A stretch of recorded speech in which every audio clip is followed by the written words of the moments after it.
jëwriñ ji ñu dénk ndaw ñi nan ngeen fas yéenee jëfandikoo yi la koppar ngir xëyu ndaw. waaw jërëjëf di nga ko waxee ñëw nañ fii tey pour voter budget ministère de la jeunesse mu nekk ministère boo xam ni dafa am solo lool ci sénégalais yi mais également bu am solo ci président de la république ndax ku nekk xam na ni programme am dafa jël ndaw teg ko ci kaw. budget bi nag niñ ko waxee sànq mu ngi toll ci ñaar fukki milliards ak ñett mu nekk budget boo xamante ni ku nekk remarqué na ni évolué na. li tax moo demee noonu nag dafa fekk ni dafa am programme yu mag a mag yu nekk ci ministère bi niñ ko fas yéenee utiliser comme niñ ko waxee bokk na ci programme yu mag yi muy construction maison de la jeunesse et de la citoyenneté muy kër yooyu nga xamante ne ni ay infrastructure yu am solo la yu président déjeel ndaw ñi ñu koy def ci département bu nekk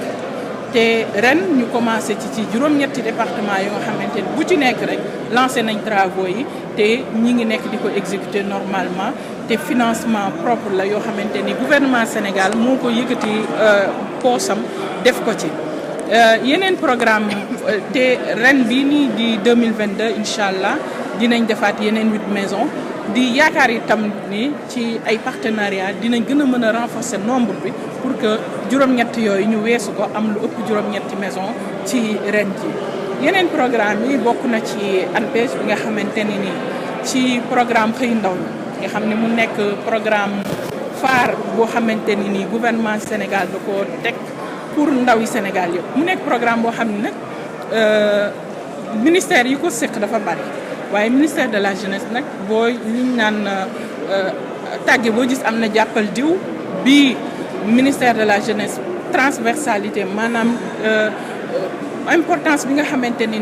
ndaw am na ko ak rôle bi nga xamante ni nii ndaw mi ngi ko joué ci fu nekk secteur bu nekk parce que tey ministère boo ubbi rek di nga fa fekk luy concerné ndaw ñi loolu moo tax ñu am ci rôle bu am importance président jël ANPEJ désigné ko mu nekk li ñuy wax buntu pôle emploi yooyu ba mu ko defee tamit ANPEJ moom it mu déployé wu jël téeméeri ndaw yu nga xamante ne nii da leen di dafay représenté ci pôle emploi yooyu tey téeméer yooyu recruté nañ leen ba déployé leen ci département yi ñi nga fa nekk di liggéey ci pôle yi nga xam ne ubbi nañ ndokk yàlla nag ba pôle yi nga xam ne ubbi na bari na lool ñeent ñoo ubbeegul te ñi ngi nekk ak suñu yeneen collègues yi di ko liggéey pour que pôle yooyu ubbeeku loolu nag buñ ko defee dañoo xam ni urgence bi fi mu ne nii te mu mës a nekk loolu sax parce que wax naa ko sànq priorité la pour président de la république loolu moo tax ñuy jël suñu kéemtalaay kàttan jël lépp mettre ko à la disposition des jeunes pour que ñu gën a gis seen bopp ci li nga xamante ne moom le président Macky Sall def je signale que ba ñu toogee léegi effort yi ñu ci def rëy na parce que bu weesoo 450 milliards yi nga xam ne def nañ ko ci programme xëy ndaw ñi am na yeneen i milliards yu bari sànq ñu ngi ci échanger ak sama collègue des finances nga xamante ne lu ëpp ci juróom benn téeméeri milliards bañ fi toogee léegi def nañ ko ci programme yi nga xamante ni dafa touché ndaw ñi te mu nekk ci différents ministères te ministère de la jeunesse am na ci tamit. gouvernement buñ ko waxee dëgg la ku nekk am na cër am nga rôle booy joué waaye itam